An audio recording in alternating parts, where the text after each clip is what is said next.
Bien, muy buenas tardes a los que están ahora conectados, se están conectando, y saludo para todos los que lo ven después en el tiempo y en el espacio, ¿no? Bienvenida a esta sesión de la Red de Arte y Humanidades, ¿cierto? Y nuestra cátedra abierta. Esta sesión en particular, súper metropolitana, no habíamos tenido esta oportunidad como de trabajar muy metropolitanamente, representaciones de la Universidad de Chile, de la Universidad de Santiago y de la UTEM, más nosotros, la UMCE, que dirigimos este espacio, ¿no? Así que muy metropolitano, no habíamos tenido esa oportunidad.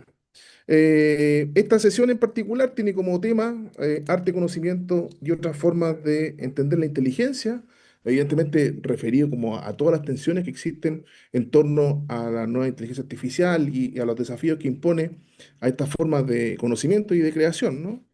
Así que, en principio, agradecer a nuestros invitados, a nuestros profesores que han accedido como participar de esta sesión. En principio a Diego Pérez Pessoa, profesor de la Universidad de Chile, a Ruth Segovia Blanco de la UTEM y a Felipe Casen de la USACH. Así que muchas gracias por haber accedido a esta invitación y desde ya muchas gracias por sus presentaciones, ¿no? Eh, Les comento como formato de nuestras sesiones, ¿cierto? Tenemos algo así como 20 minutos de presentación de cada uno de nuestros presentadores y luego hay un diálogo. A partir de esas presentaciones. Es posible que las personas que se estén conectando puedan participar de esta sesión desde el chat de nuestro Zoom. Es decir, no tiene algunas restricciones para poder resguardar el funcionamiento, así que desde el chat podemos ir recopilando las observaciones y preguntas que puedan ir eh, teniendo, ¿no? Vamos a partir con Diego Pérez Pessoa. Diego Pérez Pessoa es doctor en Filosofía, Estética y Teoría del Arte de la Universidad de Chile. Realizó sus estudios postdoctorales en la Facultad de Artes de esa misma universidad. Es académico actualmente de la Facultad de Comunicación e Imagen de la Universidad de Chile. Y ha trabajado como investigador invitado por el MACBA y la Universidad de Barcelona. Y es autor de un par de libros súper relevantes para el pensamiento contemporáneo. El Imperativo Ocioso, que yo se los recomiendo, muy importante, de la editorial Metales Pesados, que fue lanzado el año anterior. Y actualmente, hace muy poquito, presentó también un libro por Alma Negra, llamado Orgasmosofía. Así que, Diego, pucha, esperamos con mucha expectativa tu presentación. Un saludo afectuoso y bueno, te escuchamos con atención. Muchas gracias, Pablo. Primero que todo por la invitación, ¿cierto? A poder compartir un par de reflexiones en la red, ¿no es cierto?, de Arte y Humanidades. También agradecerle la escucha y la presencia a Ruth y a Felipe, ¿no? ¿Cierto? Y a quienes todos y todas estén conectados y conectadas a esta hora, ¿no es cierto? Y que han dedicado parte de su tiempo para escucharnos. ¿M? Bueno, como hay que cumplir con una cantidad de minutos, de la cual estoy muy agradecido, voy a dar comienzo a un breve escrito que pretende en ese caso conectarse con las ideas generales de lo que nos convoca hoy en día, ¿no es cierto? Que nos convoca a propósito de esta escena de pensamiento, pero también de lo que nos convoca a propósito de una época, ¿cierto? Y es un texto que titulé No estética, la inteligencia oscura del arte. Y voy a proceder a leerlo, ¿cierto? Una inteligencia oscura. La ilustración, las inteligencias, la razón, el logos, todas acepciones occidentales, derivan de una determinada política de la luz, es decir, de una determinada estética de la iluminación, donde la verdad es lo que aparece ante lo iluminado de un espacio. En tanto, toda política de la luz es siempre política de un espacio y sus sombras, de sus contrastes, de sus oscuridades. El filósofo Nick Land escribe en el año 2012 lo siguiente, y abro comillas: hubo épocas de oscuridad y luego llegó la ilustración. El avance ha quedado patentemente demostrado, ofreciéndonos no solo mejoras, sino también un modelo. Además, a diferencia del Renacimiento, no es necesario que la Ilustración recuerde lo que hemos perdido, ni que satisface los atractivos del el retorno. El reconocimiento elemental de la ilustración supone ya una historia Zweig en miniatura. Con esta reflexión, cierre comillas, Nick Land sentencia a muerte no solo la obsolencia de la ilustración y el despliegue figurativo del pensamiento crítico, sino que a su vez entiende que la ilustración y sus mecanismos de iluminación se han agotado para comprender la noche venidera en la experiencia postcapitalista. Es decir, la estética blanca e iluminada de la experiencia ilustrada entró en su colapso global. ¿Existe una estética sin luz? ¿Hay pensamiento estético sin ilustración? En el año 1985, Lyotard, el mismo autor de La condición posmoderna, ofrece una exposición de arte titulada Los inmateriales. La exposición se llevó a cabo en el quinto piso del Centro de Arte Contemporáneo Pompidou, en París. La idea central de Lyotard era ofrecer una experiencia estética que desorganizara el ocularcentrismo de las artes, es decir, alterar el orden hegemónico de las artes visuales, mediante la instalación de un circuito atmosférico basado en la intensificación de la totalidad de los sentidos del espectador. Esta inmersión fue una experiencia estética novedosa para su época, pues incentivó la imaginación de los espectadores más allá de la programación estética de la mirada, encontrando a su vez una alta aceptación en el sistema del arte de finales de los años 80, debido a la exploración en lo sonoro y lo lumínico. Sin embargo, la carga especulativa de dicha muestra no tuvo la misma recepción en el mundo de la filosofía. Los inmateriales suponía al mismo tiempo una crítica a las bases epistemológicas dominantes de la época. Los fundamentos estéticos kantianos y las discusiones fenomenológicas consideraban los objetos y los materiales como susceptibles de conocimiento por parte de un sujeto trascendental, mientras que la muestra desafiaba ese principio proponiendo un tipo de experimentación de la forma y la materia, donde la subjetividad no podía recurrir al conocimiento tradicional como un modo de acercarse a los objetos. De ahí que la percepción de la instalación se sintiera caótica y exasperante, ya que no encontraba una trama epistemológica del arte ni una estética singular que la representara y generara sentido. En definitiva, los inmateriales distorsionaron tanto el modo de percibir el arte, así como el modo general, de imaginar el sujeto. Ahora bien, ¿cuál fue la herencia estética menos pensada de la instalación? Por una parte, la deconstrucción de la estética tradicional, reformulada lo sensible al modo de un encuentro azaroso con los materiales, reconfigurando las coordenadas tradicionales del pensamiento estético, la singularidad de la obra, la genialidad del artista, etc. Y por otra parte, en términos filosóficos, los inmateriales invitaban a repensar un nuevo materialismo, desde donde se desprendía la posibilidad de imaginar las transformaciones de la materia y la desorganización de los sentidos más allá del propio pensamiento materialista. Así, una, es- eh, así, tanto estética como pensamiento ahora se reencontraban en una zona oscura de las pulsiones que buscaban desidentificar los modos de existencia general del mundo y la realidad, que se originan por la exclusiva venia de las capacidades cognitivas humanas. En definitiva, la herencia más punzante que entregó Lyotard fue la instalación de una reestructuración del pensamiento conceptual, incitando al propio pensamiento para comprender lo caótico del porvenir capitalista e hiperproductivo, y no recurrir a los esquemas conceptuales básicos de la filosofía occidental, sino más bien invitando a reconsiderar y estimular los cimientos imaginativos, especulativos, fabulosos, ficcionales y fantásticos del filosofar. De esta forma lograba ligar pensamiento, experimentación y economía libidinal más allá de la trama deseante y perversa del capital. El filósofo Graham Harman es quien ha estado más atento a esta herencia inmaterialista, instalando la incertidumbre especulativa en el arte y la filosofía al remover el centro estético que dio origen al pensamiento sobre las cosas y los objetos.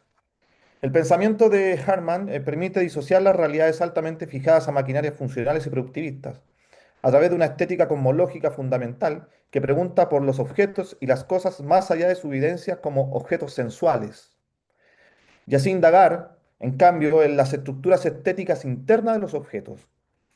De esta manera, Harman establece que la alteración de los objetos funcionales, donde emergerá una realidad completamente autónoma y inexplicable, oscura, en palabras de Harman, solo es posible gracias a un a priori estético de creación, que permite contemplar al objeto más allá de una observación fenoménica, epistemológica u operativa. No obstante, este a priori estético es extrañamente no humano, lo que implica repensar la rareza en la que se constituye todo pensamiento estético contemporáneo. Existiría en cambio una infraestructura cósmica de atracción que sostiene toda la filosofía occidental, y no solo en términos de un naturalismo que permite tanto la investigación científica como la percepción o la observación filosófica, sino que también lo hace, y abro comillas, citando a Hartmann, más allá de las cualidades esenciales, invocando un estilo fantasmal que habita en el mundo de una forma que no puede ser definida del todo. Hasta ahí la cita. Por tanto, las cosas mismas estarían atadas a fuerzas imperceptibles, y no solamente a materiales firmes y detectables que encuentran en las serenidades persistivas su reencuentro ontológico con la existencia aún humana. Estos materiales que sostienen lo real poseen modos de relaciones sistemáticas que básicamente definen las relaciones sociales, políticas y culturales, es decir, poseen relaciones de afectación que solventan la materialidad inmanente de lo real.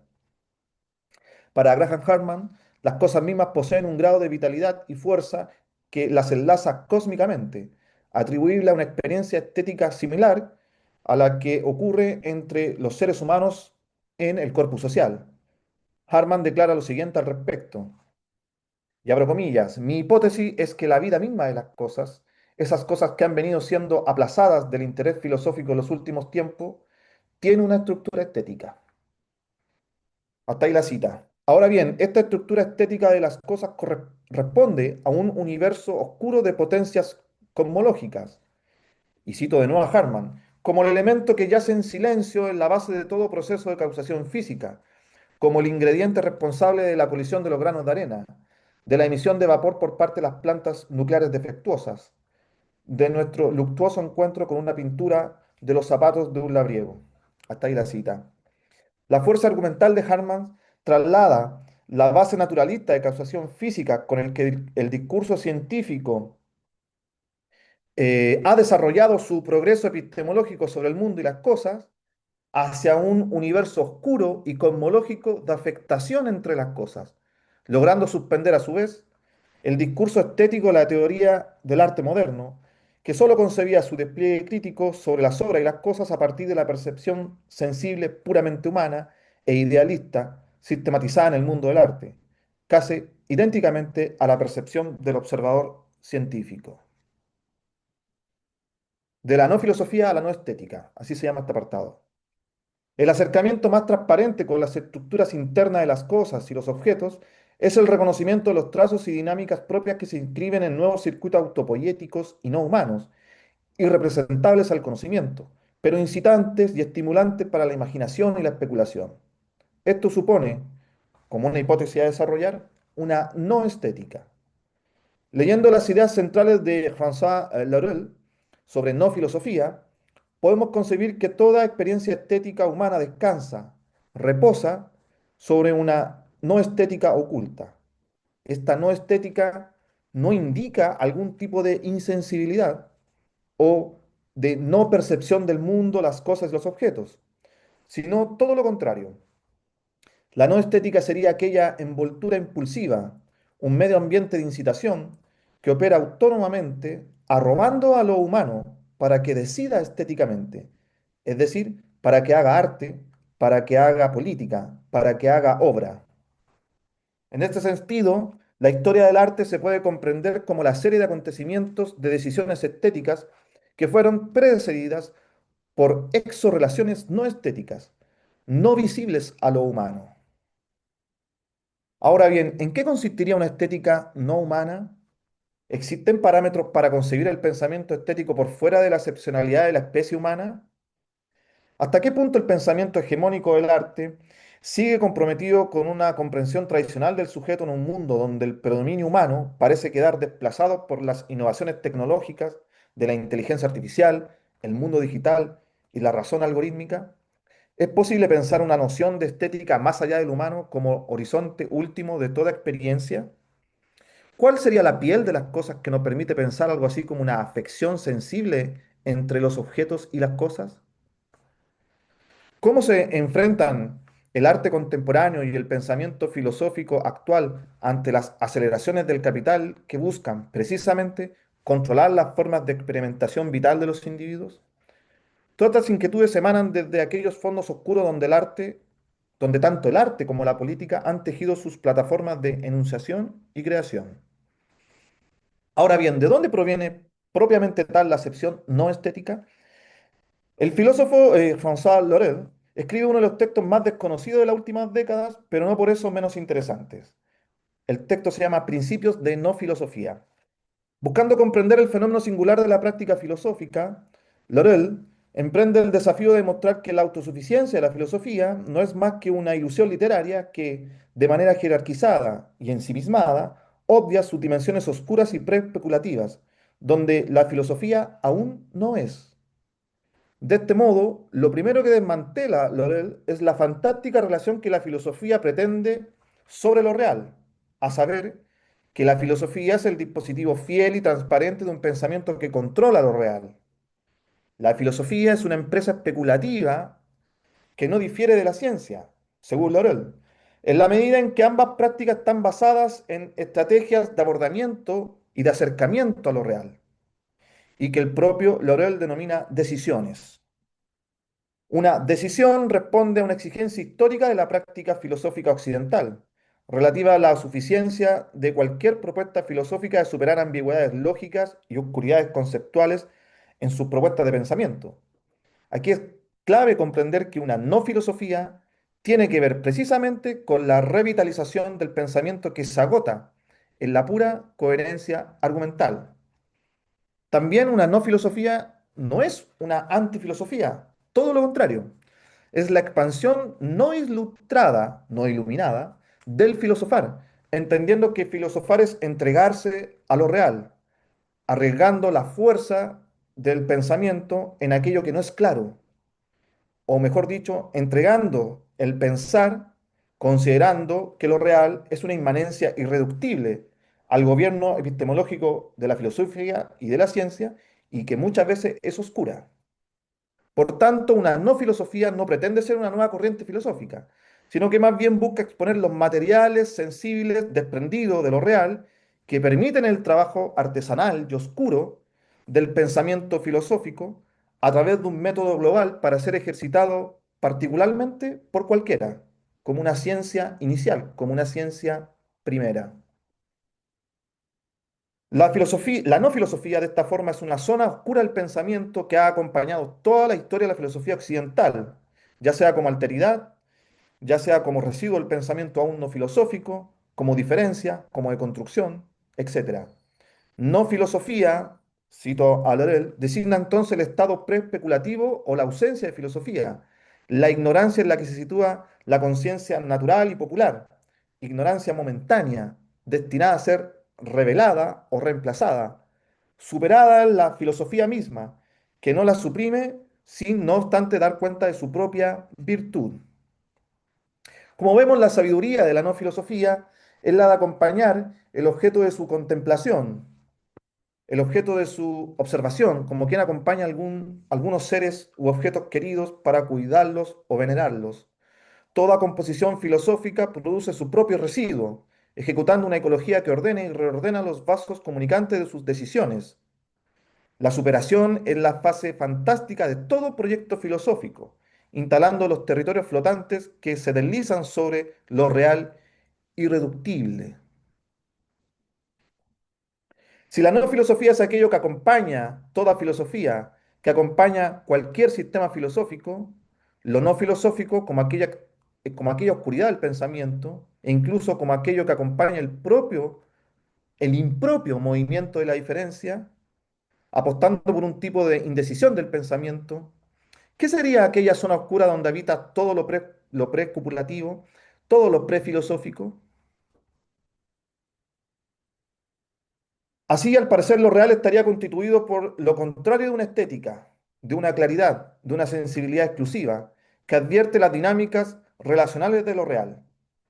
Lo real, en tanto, estaría constituido por una no estética, es decir, por una oscuridad que provoca al pensamiento y que incita al pensamiento a iluminar eso que permanece latente en lo real, en absoluta tensión. Tensión absoluta como no estética, como potencia de un pensamiento cuya fuerza no está en las manos de alguna ejecución individual, sino en las relaciones que se dan más allá de la sensibilidad humana. De este modo, una no estética es la tensión que surge de las relaciones que se dan entre las cosas y los objetos no humanos y que son muchos más potentes para el pensamiento del humano que la propia capacidad humana de crear una suficiencia en el pensamiento. Una no estética es la dosis suficiente de viralización de lo real que logra alterar el cinturón inmunológico de la insuficiencia filosófica,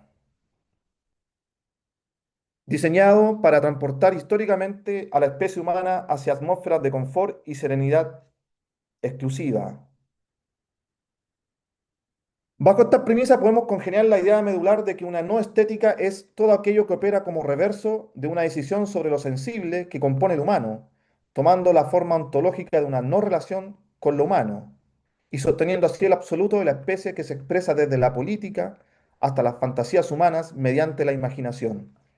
Siguiendo las reflexiones de Hartmann, podríamos intuir que a pesar de la fluidez entre pensamiento y cosas, el asunto es comprender que el propio ejercicio de pensar es un modo de convivencia afectiva con los objetos, donde el gesto que solicita un acceso hacia ellos no tiene consideración ni importancia, al menos que se instale una forma rara, una materia vicaria, una will form, para acceder imaginariamente a los objetos.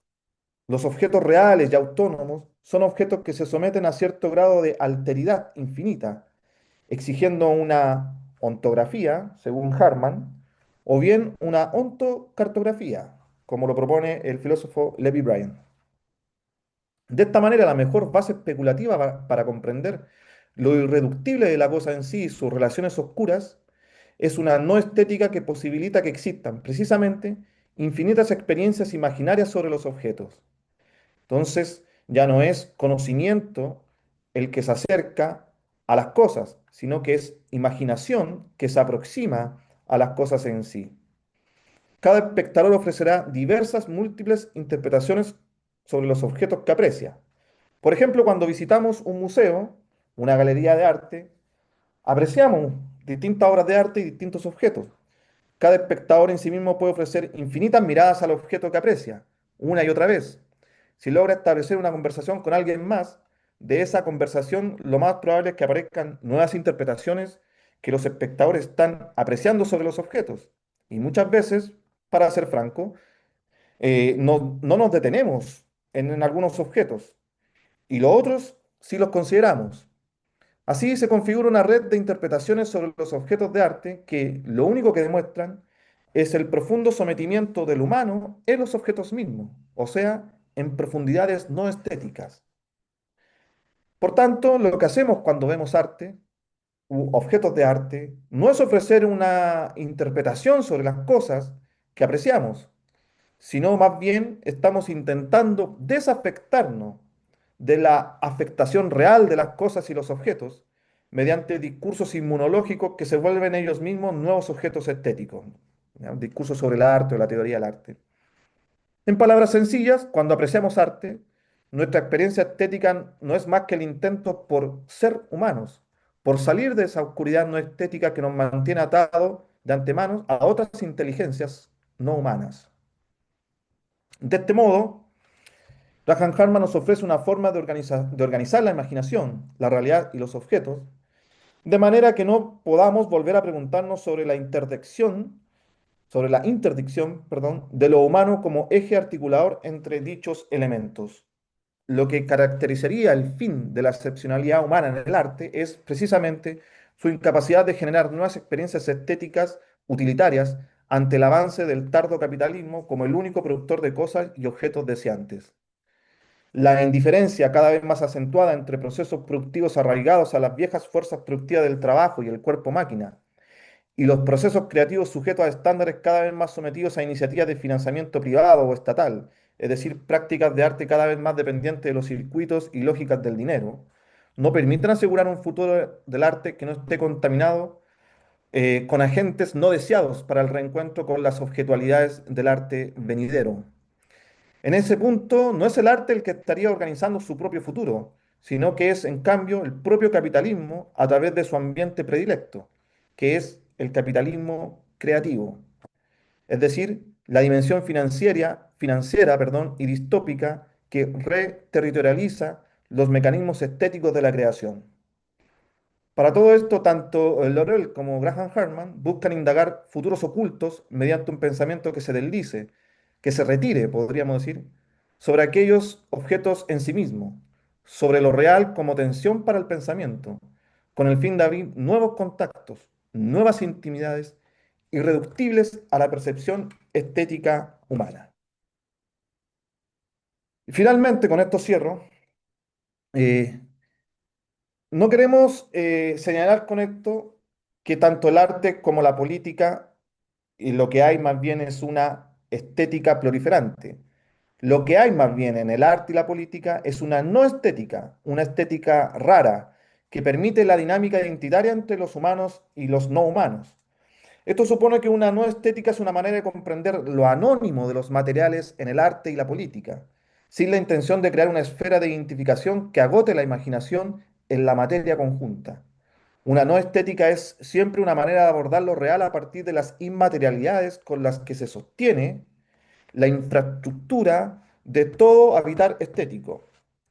Ningún llanto, ninguna afección, ninguna alegría se puede representar por la exclusiva perduración de la materia, así como ninguna lucha de clases ni alguna fase del capitalismo se puede socavar en la abstracción de lo no material. Lo que sostiene las cosas y el mundo es un objeto que se retira cada vez que lo deseamos aprender. Y la imaginación es lo único que tenemos para aceptar nuestra resignación ante la potencia de aquellos universos incontrolables por lo humano. Eso, querido, muchas gracias. No, Diego, gracias a ti. Oye, un texto muy impresionante, ¿no? Y cosas que resuenan. Me quedé muy impresionado con esa pregunta, ¿cuál será la piel que nos permite? Muy, muy bonito. Muchas gracias. La piel de las cosas que nos permite Eso, la piel de entendernos. las cosas. Muy bien. Ruth, ¿ah? A ver si conversamos un poquito después, Diego, bueno, en relación a las otras presentaciones, ¿no? Ruth Segovia Blanco, ¿ah? Quien va a presentar a continuación, es antropóloga social de la Universidad de Chile, magíster en diseño, tecnología e innovación social de la UTEM, actualmente coordinadora de calidad de la Facultad de Humanidad y Tecnología de la Comunicación Social de esa universidad, docente de diseño industrial de la UTEM, eh, consultora en metodologías cualitativas y cuantitativas y asesora en estrategias de recopilación y datos de investigación de manera independiente. ¿Sí? Ruth, muchas gracias por aceptar esta invitación, y también esperamos con grandes expectativas tu presentación. Esperemos que Muchas, resulte bien. muchas gracias. Primero voy a compartir pantalla. Eh, Ahí me avisan si se ve. Perfecto.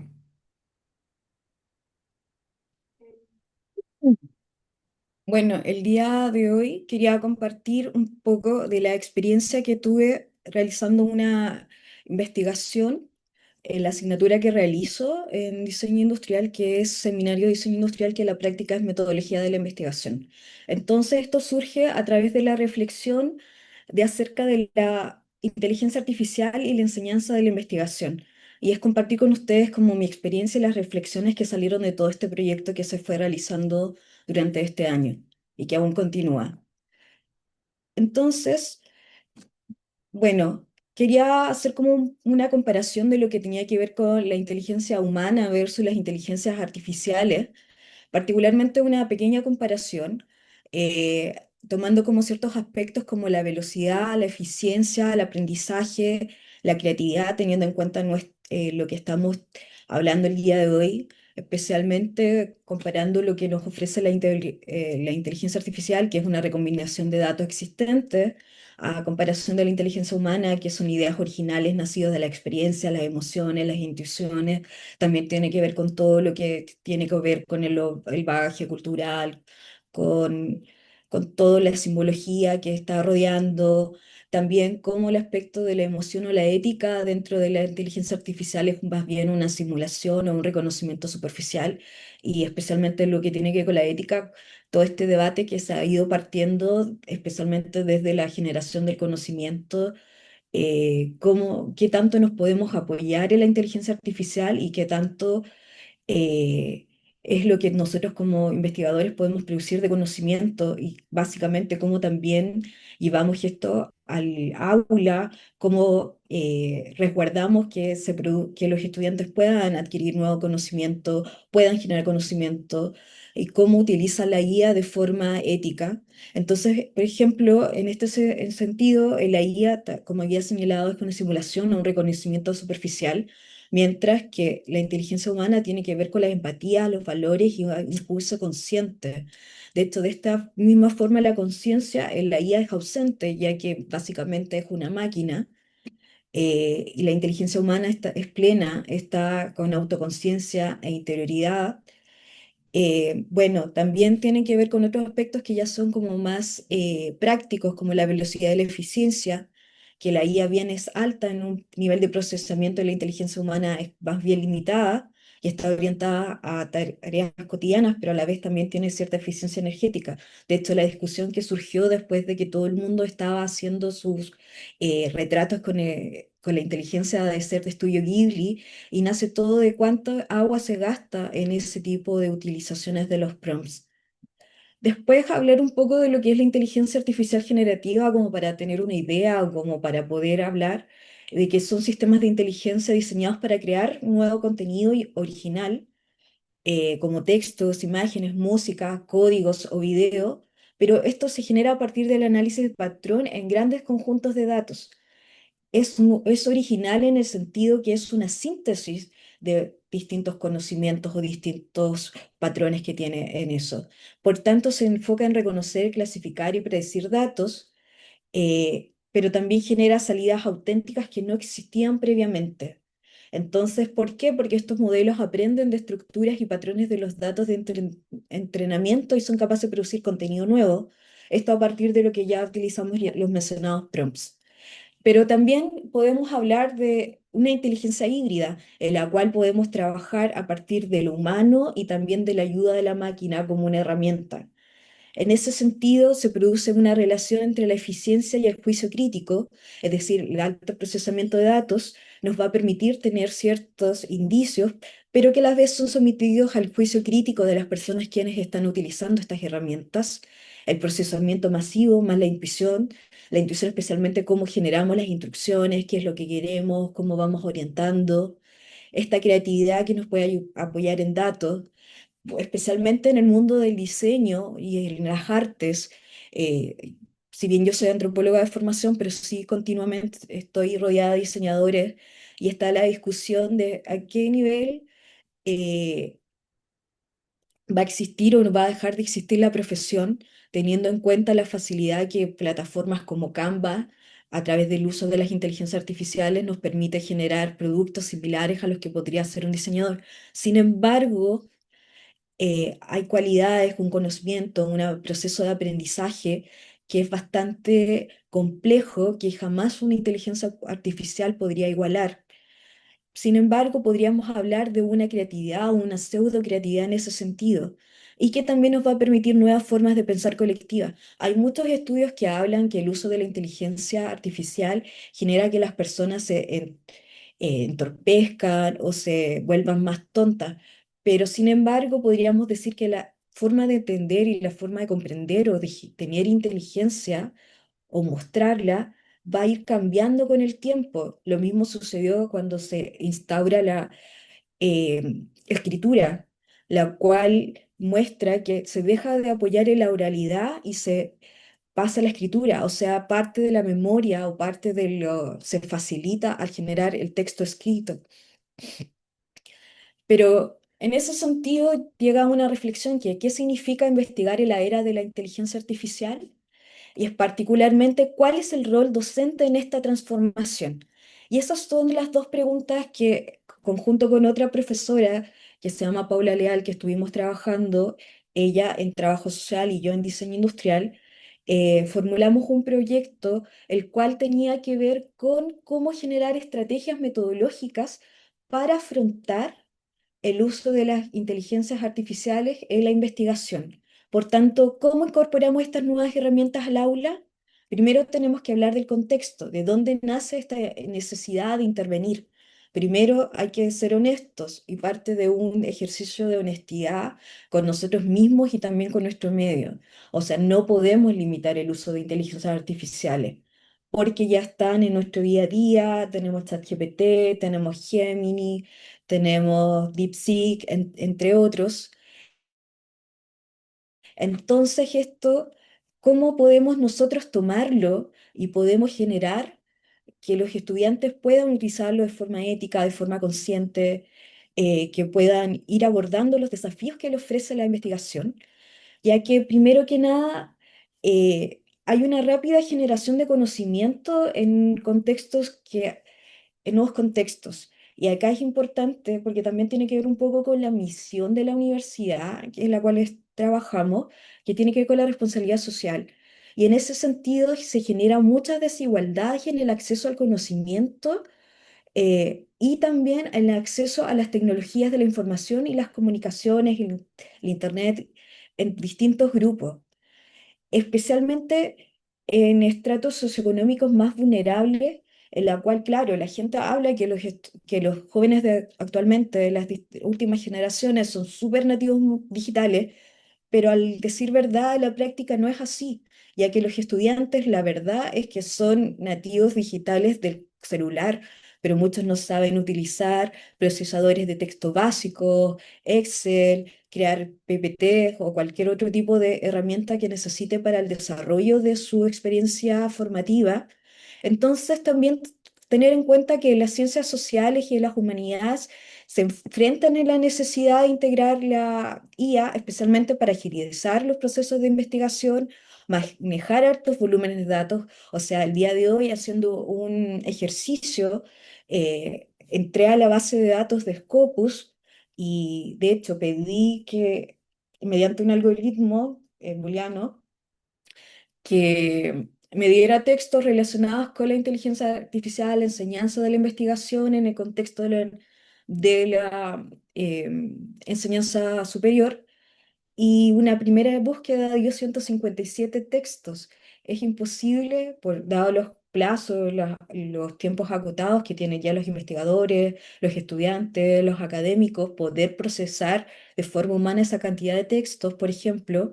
Esto nos permite las inteligencias artificiales poder ir adecuándonos y poder generar estas revisiones. Además de tener, obviamente, un punto de vista ético en todo lo que tiene que ver eh, todo lo que tiene que ver el uso de estas herramientas. Y particularmente en el diseño industrial, que es una disciplina intrínsecamente ligada a los procesos de solución de problemas sociales. Me refiero a lo social en lo más amplio, ya sea lo productivo, ya sea en lo tecnológico, etcétera, y en el cual se aborda de distintos paradigmas y puntos de vista. O sea, no solamente se integra lo que tiene que ver a la disciplina del diseño, sino también a humanidades, también tiene que ver a artes, también tiene que ver ingeniería, etcétera. Entonces, los objetivos que nosotros nos fijamos en este proyecto fue contribuir al desarrollo de estrategias metodológicas basadas en inteligencia artificial para la mejora del aprendizaje efectivo en el contexto de asignaturas de investigación. Entonces, el primer objetivo era desarrollar estas estrategias pedagógicas para mejorar el proceso de enseñanza-aprendizaje. El segundo fue proveer de oportunidades para que los estudiantes tengan un acercamiento al uso de las herramientas de las inteligencias artificiales. Muchos estudiantes, si bien utilizaban, por ejemplo, ChatGPT, lo utilizaban para hacer de lleno los informes o los usaban, por ejemplo, como psicólogo, lo cual también abre nuevos vértices respecto a pensar cuál es el límite de la inteligencia artificial, cuáles las relaciones que las personas les tienen. O sea, el- hay muchas personas que les tienen incluso nombre, que lo han personalizado, que hablan con ChatGPT como si fuera otra persona, como si fuera un consejero, una guía o un tutor. Y bueno, el objetivo número 3 fue potenciar la reflexión sobre la contribución del uso de las inteligencias artificiales en el desarrollo de las asignaturas de investigación, principalmente teniendo en cuenta que en muchas carreras o en muchas áreas el desarrollar herramientas de investigación, de metodología, es súper complejo, particularmente porque tiene que ver con una estructura de pensamiento, una forma de ver la coherencia de cómo se van enarbolando toda esta lógica de cómo partir desde los antecedentes a llegar a los resultados de una investigación, lo cual cuesta mucho, especialmente en esta carrera de diseño industrial, que no están mucho acostumbrados los estudiantes como a escribir. Entonces, en ese sentido, nosotros establecimos 6 etapas para este proyecto, que fue enseñanza de conceptos básicos de las inteligencias artificiales, hacer actividades de búsqueda activa, desarrollo de los antecedentes, la problematización, marcos teóricos, todo esto apoyado en las inteligencias artificiales, ayudarles por ejemplo, a pedirles cómo se podría estructurar unos antecedentes respecto a cualquier temática que ellos quisieran abordar o ellas quisieran abordar. Después la elaboración de las preguntas y los objetivos de investigación. Y después el aprendizaje del uso de las herramientas de escritura y apoyo de la redacción. Como ya señalé, esta carrera, particularmente diseño industrial, los estudiantes muchas veces carecen de herramientas de redacción, de coherencia, etcétera. Y finalmente es el desarrollo de una instancia de reflexión en torno al uso, la evaluación de los principales aprendizajes que adquirieron, los aportes a su vida y a su desarrollo académico, las dificultades y también las discusiones que se pudieron derivar de esta experiencia. Y entonces, ¿cuáles fueron como los principales resultados que obtuvimos de esto? Fue la mejora de la adquisición y desarrollo de competencias relacionadas a la investigación, es decir, los estudiantes pudieron desarrollar de mejor forma un marco teórico, de mejor forma los antecedentes, ayudarse a cómo buscar a través de los datos recolectados, cómo podían generar una justificación de lo que estaban proponiendo, la relevancia del pensamiento crítico como principal herramienta de discernimiento en el uso de las guías. Este es un elemento que es súper constante y que los estudiantes relevaron mucho en todo el desarrollo de la asignatura, que tiene que ver con el pensamiento crítico, especialmente cuando, por ejemplo, el uso de ciertas, como el chat GPT, alucina, o sea, nos da datos inventados. Entonces, ¿cómo podemos ir generando prompts? ¿Cuáles son los resultados que realmente nos sirven? ¿Cómo podemos ir visualizando o ir guiando lo que nosotros queremos hacer?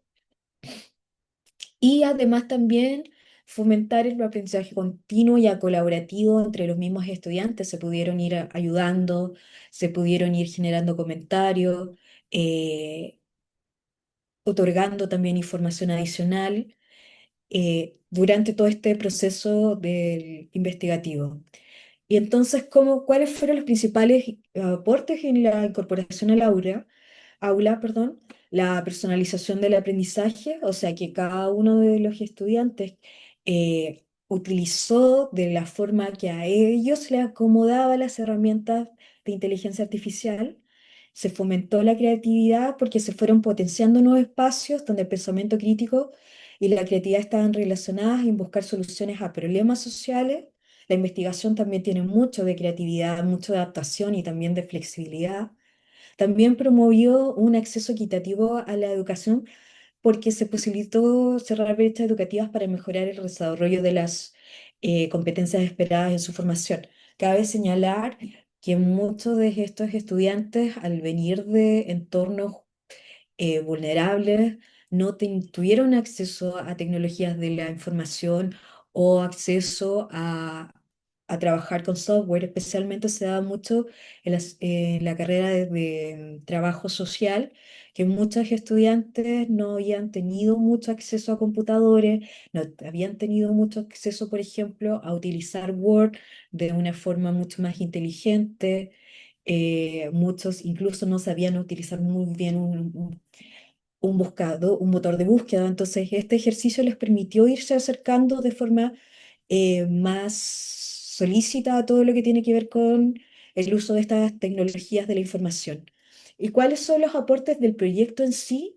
se fomentó la colaboración, entonces se generaron estas instancias colaborativas donde se potenció el trabajo de equipo y la comunicación entre pares, se desarrolló herramientas para un mundo cambiante, o sea, que permitió que los estudiantes estuvieran o tuvieran cuenta de cómo se iban aprendiendo los contenidos del currículum, pero también que adquirieran competencias como el pensamiento relacionado con los procesos computacionales, resolución de problemas complejos, la creatividad y la capacidad de adaptación a entornos tecnológicos, teniendo en cuenta especialmente las carreras de las humanidades, de las artes, que muchas veces no están tan acostumbradas al uso de este tipo de recursos.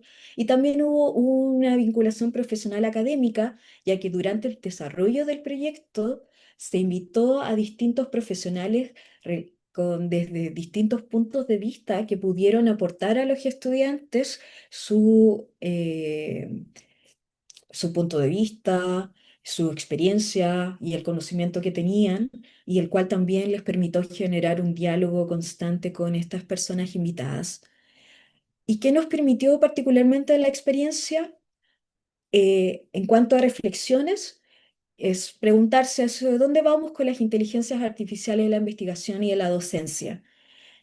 Hay una mayor personalización del aprendizaje y del acompañamiento de los estudiantes, ya que cuentan como o podrían utilizar como retroalimentación o como tutores el uso de estos chats, utilizar nuevas metodologías de la enseñanza, de la investigación, ya sea como asistentes de redacción o tutores, transformación institucional, o sea, generar o integrar la inteligencia artificial en las políticas educativas y curriculares, la interdisciplinaridad creciente, eh, y los desafíos futuros que tienen que ver con los sesgos, la ética en el uso de los datos, la dependencia tecnológica, especialmente de los estudiantes, y la brecha digital, la cual había mencionado, la cual está señalada en muchos estudios, especialmente relacionados con la accesibilidad que tienen los grupos con discapacidades y muchas veces también la brecha de género, algo que es muy común en Latinoamérica.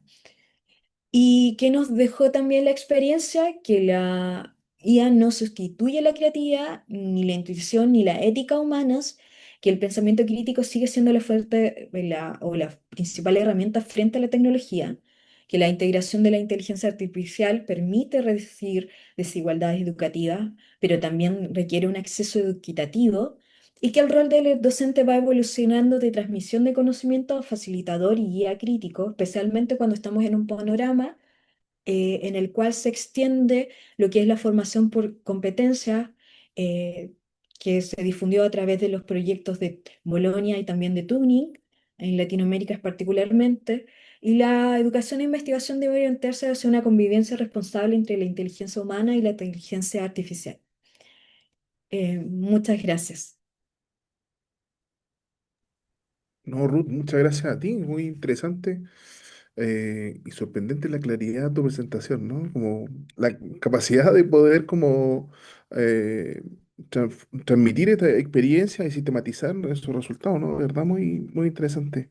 Hay varios énfasis que quisiera que después conversáramos, ¿no? Hay elementos muy interesantes en torno como a la originalidad de las ideas y ese tipo de elementos que son muy, muy relevantes, me parece muy, muy interesante. Bueno, muchas gracias, ¿no? Bueno, y finalmente, Felipe Casen, muchas gracias por haber aceptado esta invitación. Felipe es profesor titular del Instituto de Estudio Avanzado de la USACH, director del doctorado en Humanidades de esa universidad. Sus investigaciones académicas y creativas abarcan la relación entre la literatura, música y artes visuales justamente, con tecnologías digitales, la música y el pop.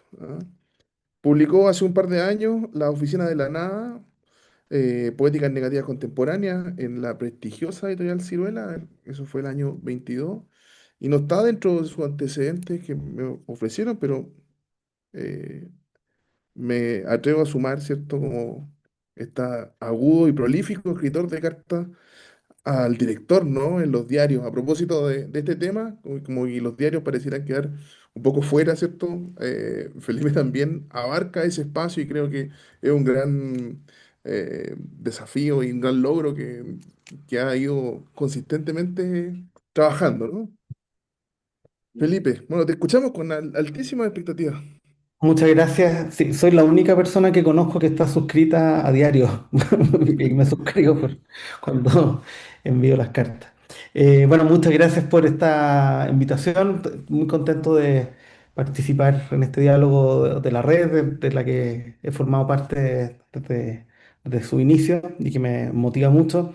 Y también un gusto retomar el diálogo con Diego porque hace un tiempo ya estábamos en contacto por todas esas cosas que le interesan de no filosofía, no arte, todo lo negativo, a mí también me interesa mucho por mi estudio sobre la nada, así que ahí estamos en sintonía y no sé cómo resultó, pero me encanta que me toque hablar justo después de Ruth porque hizo como una presentación, me parece súper completa e ilustrativa eh, de la inteligencia artificial y yo en realidad lo que voy a mostrar son algunos casos de ejercicios que he hecho con inteligencia artificial, entonces, que claro, quizá van en una ruta muy distinta, pero que creo que pueden resonar muy bien sobre el panorama que ella explicó con tanta claridad.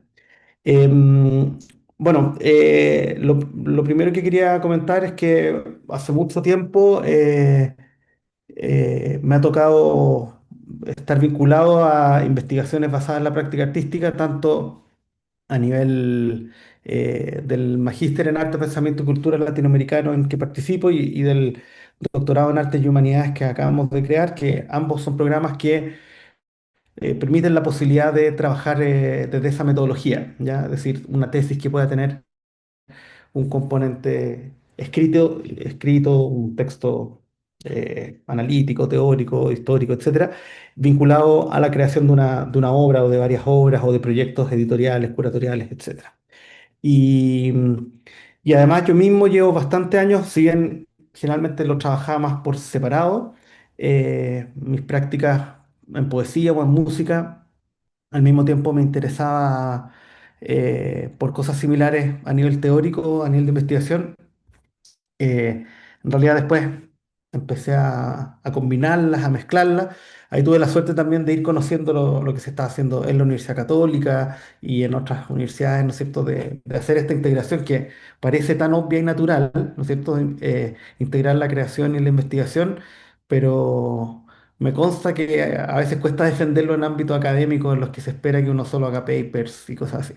Entonces, y que esto se pueda entender como no como un subproducto o un hobby, sino como la manera que tenemos de investigar. Y en realidad me ocurrió que en los últimos años gran parte de mis investigaciones han estado vinculadas de manera directa a la creación. Eh, incluso, no sé, un proyecto Fondesit en el que estuve trabajando, me ocurrió que al final, claro, gran parte de los textos, las reflexiones que generé, correspondían más a esta dimensión y claro, es mucho más difícil publicarlo en revistas indexadas y qué sé yo, cumplir con esos requisitos, así que terminé bastante a las patadas ese proyecto porque me puse a hacer otras cosas que me entretienen mucho y con las que yo creo que aprendo y puedo compartir ese aprendizaje con otras personas. Pero bueno, eso no estoy diciendo nada nuevo, yo creo que todos quienes estamos en esta área compartimos un poco ese... Y me consta que dentro de la red son discusiones que hemos tenido de manera muy intensa, ¿no es cierto?, respecto a cómo funciona nuestra labor cuando estamos trabajando en esta intersección. Y entonces, lo que voy a mostrar ahora son algo bien sencillo, en el sentido que son tres ejemplos de ejercicios, de proyectos que he desarrollado con inteligencia artificial, que forman parte de han sido hartos años de estar ahí tonteando a ver qué salía y reflexionando y leyendo y tratando de entender muchos conceptos a veces súper complejos tecnológicos claro, escapaban bastante de mi comprensión y tratar de ir por lo menos incorporando lo que pudiera a mi trabajo. Y esto apareció en un artículo publicado hace un tiempo, pero supongo que nadie ha pescado mucho eso o no se conoce, voy a aprovechar a propósito de la invitación hoy de mostrar estos ejemplos. Y ese artículo se tituló Estupidez Artificial Obviamente el término no es mío, muchos otros investigadores o teóricos lo han ocupado, ¿no es cierto? Pero claro, era lo que me parecía más pertinente para el tipo de ejemplos que voy a mostrar.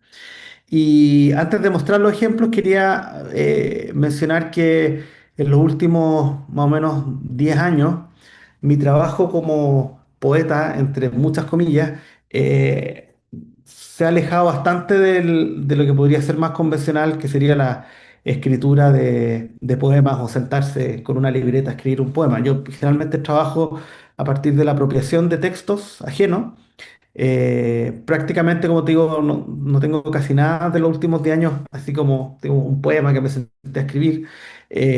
Muchas veces son, como te digo, textos que tomo y que voy recombinando, jugando con esos, o a veces los pongo igual.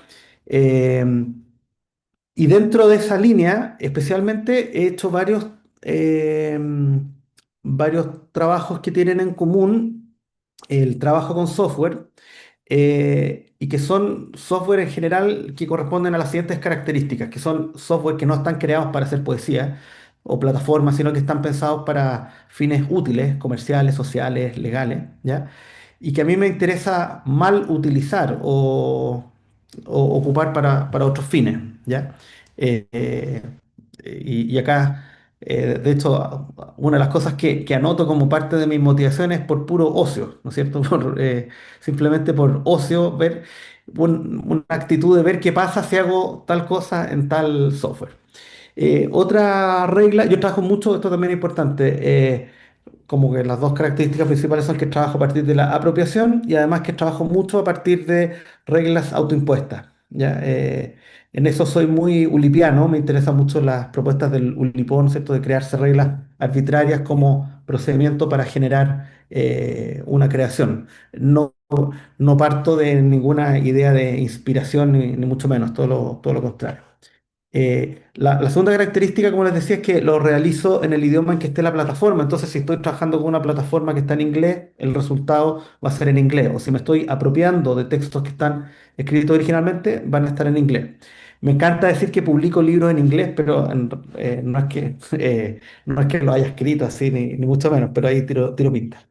Y otra cosa también es que yo no tengo un conocimiento muy avanzado de software, ni mucho menos. Yo creo que lo ocupo a nivel de un simple usuario. Eh, y como les digo, es más bien esta actitud de, bueno, a ver qué pasa si, si hago esto. Y después cuando termino algunos de estos proyectos y me interesan los resultados, porque muchos de estos son experimentos que simplemente no me interesa lo que pasó, yo diría que la mitad por lo menos no pasa nada, ¿no es cierto? Eh, Me interesa publicar lo que resulte de ellos de la manera más limpia posible. Es decir, ya, si me propuse hacer tal cosa y salió esto, lo publico tal cual. ¿Ya? Esa es como un poco la regla. Aunque a veces, también como los bulipianos, me permito hacer trampas, lo que ellos llamaban clinamen. Yo sé que además el concepto de clinamen tiene mucha tradición filosófica, pero los bulipianos lo ocupan también como en el sentido de que, bueno, a veces por razones estéticas uno puede hacer alguna ruptura de la regla. Pero en general, mi idea es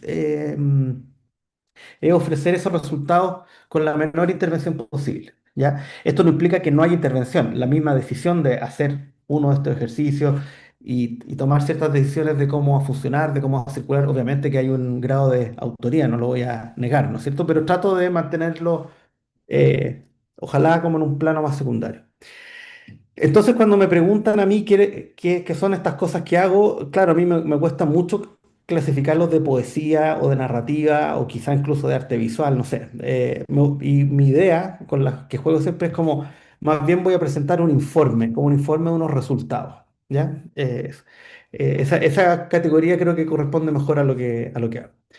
Y por último, otras cosas bien importantes de estos ejercicios es que siempre los publico como si fueran libros, ¿ya? Por algún motivo sigo aferrado a la idea del libro, aunque perfectamente podrían ser obras que funcionaran a nivel de una página web o que se podrían... Hay algunas que imagino que sería interesante, por ejemplo, imprimir y colocar en una galería para que se vea, etcétera, pero las pienso como libros que publico en PDF para descarga gratuita. Esa también es otra de mis reglas. Todos estos ejercicios los publico, prácticamente todos son autoediciones, aunque hay algunos que los he publicado bajo editoriales, por ejemplo en Estados Unidos, que son editoriales que se dedican a publicar el libro en PDF para descarga gratuita, ¿ya? Y uno manda un PDF y si lo acepta y les interesa, se publica así tal cual, ¿ya? Pero la mayoría los subo simplemente a mi página web.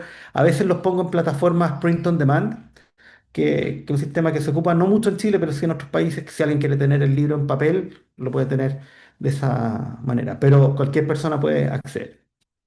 Y otra condición es que me gusta incluir los links que he ocupado para que si alguien quiere replicar el ejercicio lo pueda hacer, ¿ya? Entonces, en ese sentido, estas obras tienen un poco, claro, una condición media conceptual o media como de arte generativo, en el sentido como, mira, tomé estos elementos, salió de esto, tú puedes tomar estos mismos elementos, hazlo tú también, ya es un poco la idea.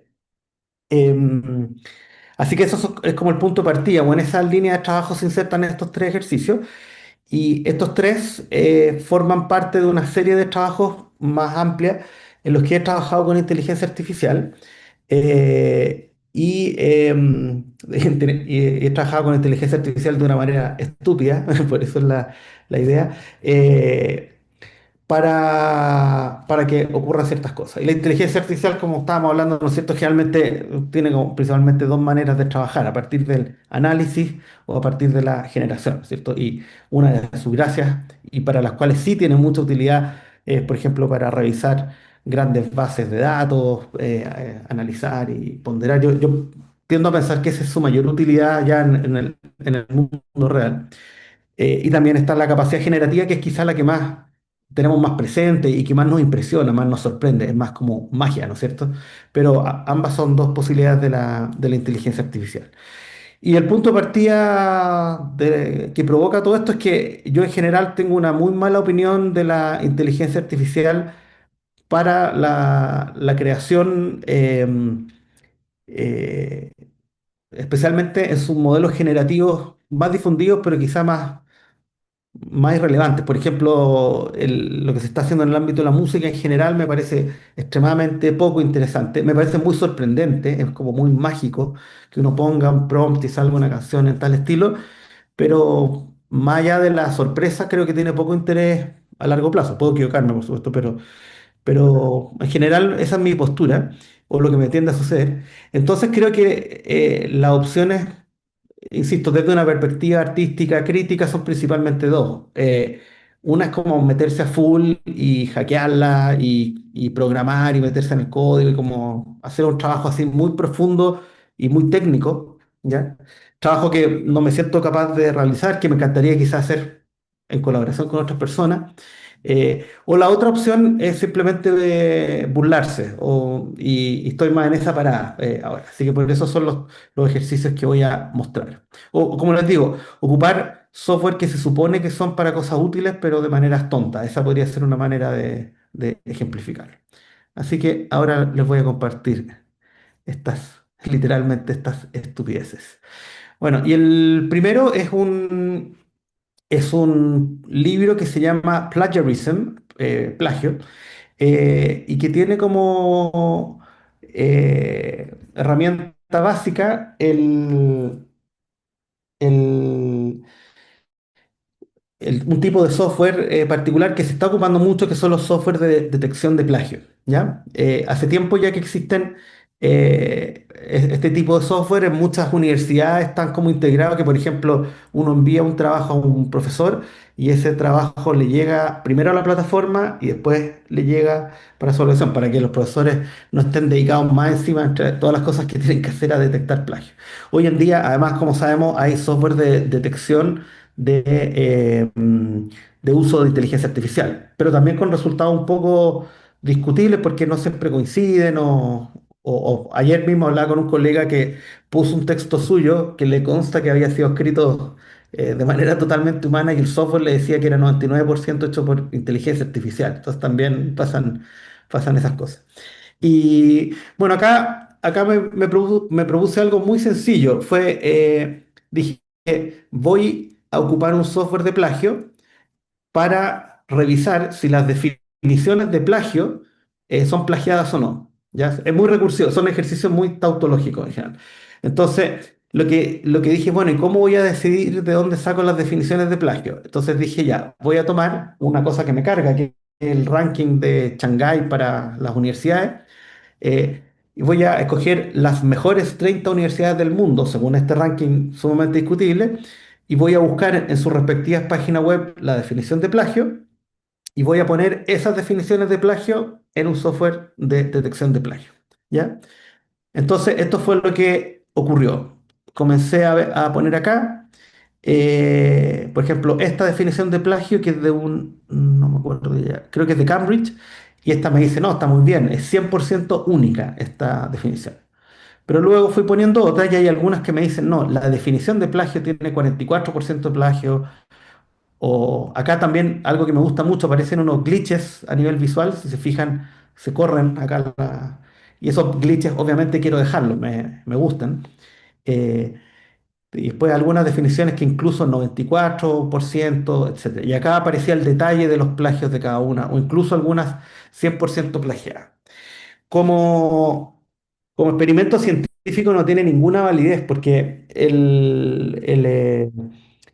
lo que ocurría es que muchas veces te decía, por ejemplo, que esa definición estaba plagiada de otra definición que aparece en otra página web de la misma universidad. Entonces, técnicamente no sería un plagio, simplemente que está repetido. Pero lo que quería mostrar era un poco el absurdo de todo esto. Y además que por otro lado, uno esperaría que una definición de plagio fuera algo más uniforme y consensuado, y no que cada uno tuviera definiciones originales de plagio, porque se dispersa más la cosa. Y como les decía, acá estos son los créditos del libro, porque a mí me interesan mucho los paratextos. Como me interesan los libros, me interesan los paratextos. Entonces, la portada del libro dice que mi libro tiene 0% de plagio.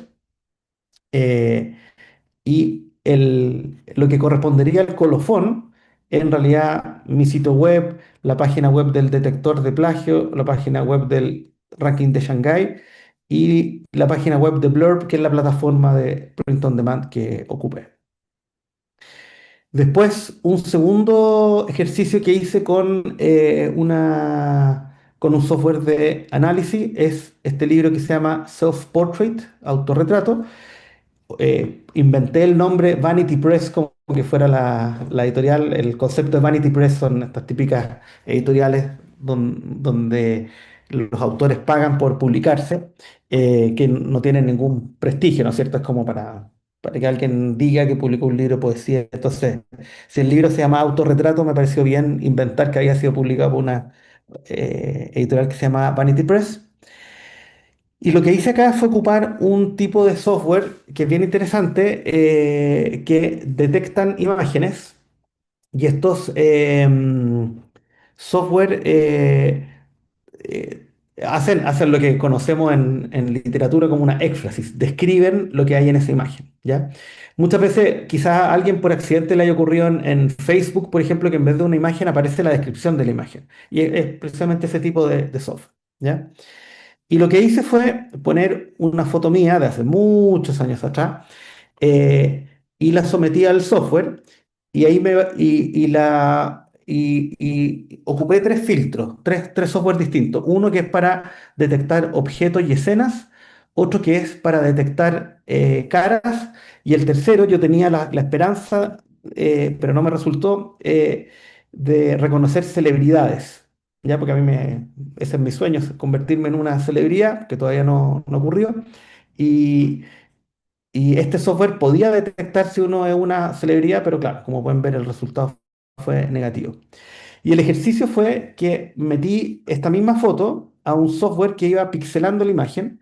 Entonces, gradualmente la imagen se va descomponiendo y gradualmente comienzan a cambiar las respuestas que da el software. Entonces, claro, sigo siendo 99,8% una cara, pero hay un 97,8% de probabilidades que yo sea una alfombra, por ejemplo.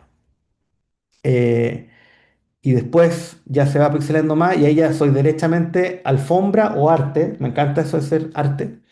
Eh, acá ya verde, cualquier cosa. Y bueno, ya como que de hecho ya el software de cara ya dejó de funcionar, ya no responde y termina acá, que dice que soy o bien una alfombra o una planta o texto. Me encanta eso de terminar siendo texto. Y también este libro termina con los links del software que ocupé para pixelar las imágenes, los softwares de detección y mi sitio web. Acá, por ejemplo, el software que ocupé es un software de Amazon. O sea, en general trato de ocupar no las versiones más avanzadas, ni mucho menos, sino las versiones como más estándar de estos software para ocupar. Y por último, un proyecto que hice generativo, em, y que este fue más complejo en su realización porque los otros son como una especie de aplicación automática, como que decido algo, lo ejecuto y pongo lo que sale. Y este era un poquito más complejo y es un libro de poesía que se llama The Joy of Rain, El gozo de la lluvia, y es un libro que fue creado completamente con inteligencia artificial, no la versión de ChatGPT 3, era una un poquito previa. Lo hice como justo antes de que ya la cuestión explotara. Y lo que hice fue ir armando este libro de manera muy gradual a través de lo que le iba pidiendo. Entonces, primero le dije, dame un título para un libro de poesía. Y se le ocurrió este magnífico título, The Joy of Rain. Después le dije, dame los títulos de los poemas de un libro de poesía que se llama The Joy of Rain. Y me inventó puros títulos con cosas de la lluvia, que no es un tema que me interese particularmente. Luego, teniendo los títulos, le pedí, escríbeme un poema para este título, escríbeme un poema para este título, etcétera, y salieron no sé cuántos, 20 poemas, algo así. Y después, y esta fue la parte más interesante, porque los poemas que iban saliendo obviamente eran muy simplones, poemas totalmente cliché, porque en el fondo, cuando uno trabaja la inteligencia artificial de esta manera tan básica, yo estoy haciendo como el uso más básico posible de esto, lo que te entrega como resultado una especie de promedio, ¿no es cierto? Y claro, lo que está saliendo acá es una especie de un promedio de lo que en Internet circula bajo el nombre poesía, que no tiene, a mi juicio, un interés particular como poema. Pero la parte entretenida fue que le empecé a pedir todos los paratextos. Entonces pueden ver acá bueno, la portada también fue generada con inteligencia artificial. eh, y acá pueden ver que, claro, este libro se ofrece como que yo soy un poema, o sea, un poeta que ha ganado muchos premios. Y aparecen algo muy típico de la lógica de editorial gringa, los blurbs, ¿no es cierto? Que algún escritor famoso pone alguna frase. Entonces acá yo tengo blurbs de, por ejemplo, poetas súper importantes como Maya Angelou o Mary Oliver, pero son blurbs totalmente falsos. ¿Ya? Yo le pedí el blurb y después le pedí, dame el nombre de un poeta famoso vivo. Bueno, claro, primero le puse, dame un nombre de un poeta famoso, me puso Coleridge. Entonces, claro, ahí era medio difícil. Entonces le pedí, dame nombres de poetas vivos y célebres para endosar, para avalar mi trabajo.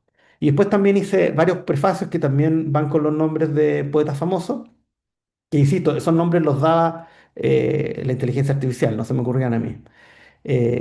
Aparece un epígrafe que debe ser probablemente apócrifo de Jalil Gibran.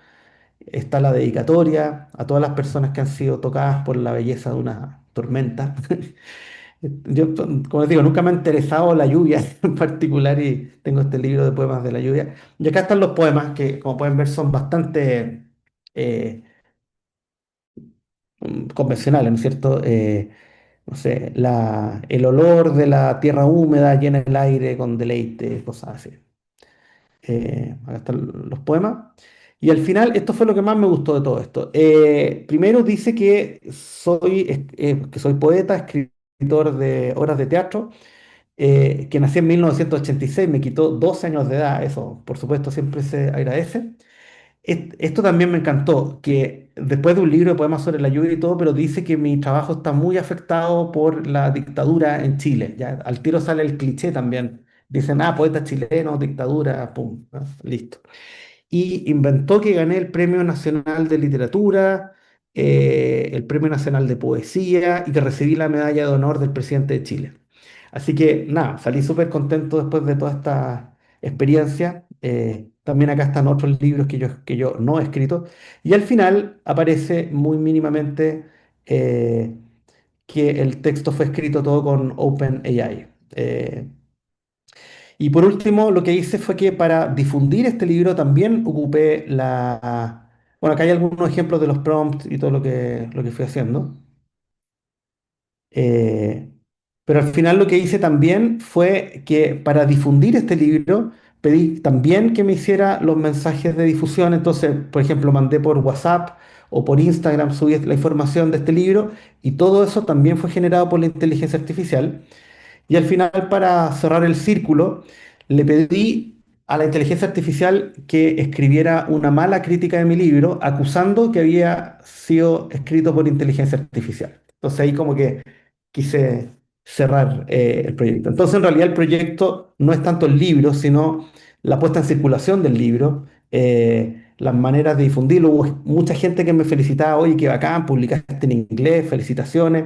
Y claro, y eso también demuestra obviamente cómo la mirada también de la gente puede ser muy superficial, como que uno sube un post en Instagram y eso pasa a ser real, ¿no es cierto? Cuando claro, lo que hay atrás es mucho más falso. Así que esos eran los ejemplos que quería mostrar de mis ejercicios con la inteligencia artificial. Pucha, Felipe, muy interesante, ¿no? Yo Mm. de verdad me quedo con la altísima expectativa de que la participación en esta cátedra contribuya a tu carrera Sí, como celebridad. ¿Ah? ojalá, Eso ojalá. en principio. Es decir, como que Estamos la esforzándonos. altísima circulación de esto contribuye a aquello. Muy, no, muy interesante. Muy interesante y creo que, bueno, como tú lo decías al principio, ¿no? Creo que inmediatamente establece un cierto hilo, así como lo que nos queda ahora Sí. como conversar un poquito sobre lo que abren estas presentaciones, ¿no? Eh, y claro, como en ese sentido, creo que eso queda muy, muy claro, ¿no? Como esta mala utilización, ¿no? Mm. Contribuye de alguna manera a generar elementos que al menos ponen en tensión o problematizan, ¿cierto? Lo, el fetiche a su vez también como de la originalidad, ¿no? Creo que pone esa cuestión súper en tensión, ¿ah? Cómo es posible producir desde la artificialidad el cliché a propósito, ¿no? Mm. De la creación, es decir, o de la originalidad. Cómo esta cuestión se vuelve original, ¿no? A pesar de ser mentirosa, o decir, Claro. y un poco se pone en la misma línea de que Ruth, ¿no? Nos estaba presentando.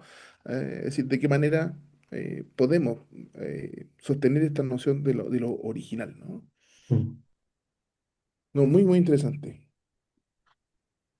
No sé si ustedes quisieran como comentar sus presentaciones. Creo que hay muchas cosas. El mismo Diego presentaba ciertos elementos que Felipe retoma. Creo que hay muchas cosas que se pueden como conversar. No sé qué les tinca.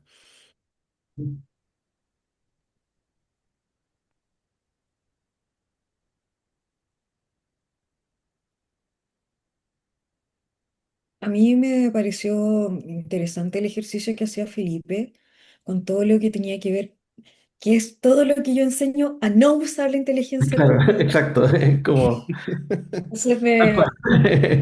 pero todos hemos Me puedes jugado, ocupar de antiejemplo. de ejemplo, pero todos hemos jugado a hacer imágenes o a pedirle cosas, poemas. De hecho, yo misma le pedí a ChatGPT que me ayudara a organizar la presentación. Le dije, mira, tengo una presentación de esto, por favor, ¿me puedes ayudar? Claro. Entonces, claro, pero me gustó el ejercicio que hiciste de ir generando estos poemas que en realidad no son poemas, que no son tuyos, presentarlos como tuyos y jugar Mm. un poco con esto de ir rompiendo como lo que tiene que ver con la originalidad, porque finalmente lo original en esto es el prompt que hiciste tú. Claro, el gesto podría ser lo artístico o lo que pueda tener interés, pero no necesariamente el resultado. Pero más a mí, algo que como una reflexión que me ha ido surgiendo tiempo después de hacer esto, porque esto lo hice como hace 2 años, lo último, es que también, por ejemplo, el hecho de que una inteligencia artificial haga muy bien algunas tareas, porque es cierto que hace muy bien algunas tareas, por ejemplo, escribir informes o cosas así, que para eso como que sirve más, ¿no es cierto? Me hace pensar mucho de por qué estamos escribiendo ese tipo de informes. Por qué tan, o por decirlo así, por qué tanto de nuestra pega, estoy pensando en la pega administrativa o de muchos otros tipos de trabajo, ¿no es cierto?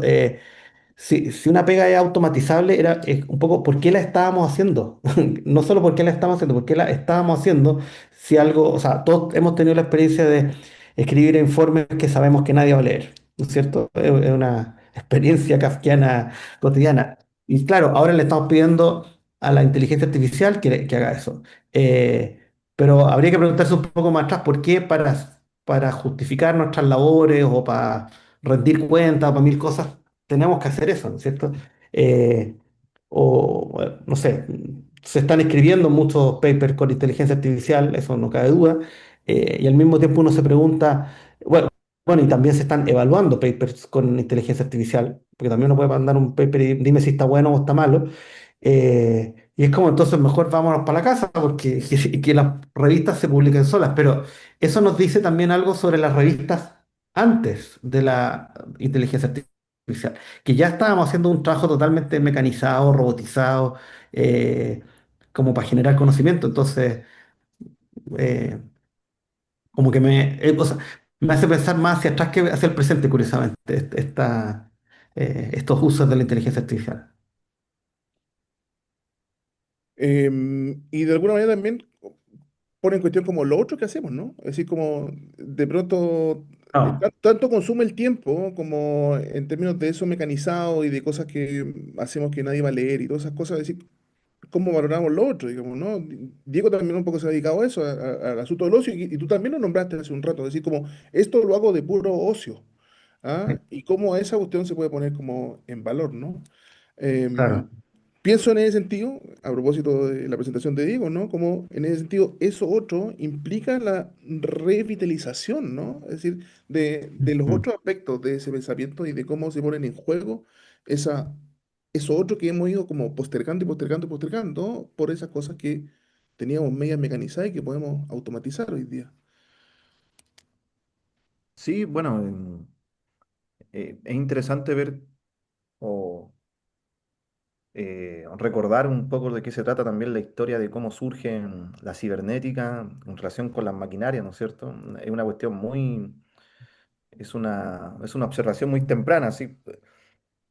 Fuera del sesgo, yo mm, revisando a propósito del último texto sobre el orgasmo, que es un texto sobre la improductividad mm, del cuerpo, precisamente, revisaba lo que le parecía a Marx la improductividad de los cuerpos, él le llamaba los cuerpos sobrantes, que está en algunos capítulos del Capital.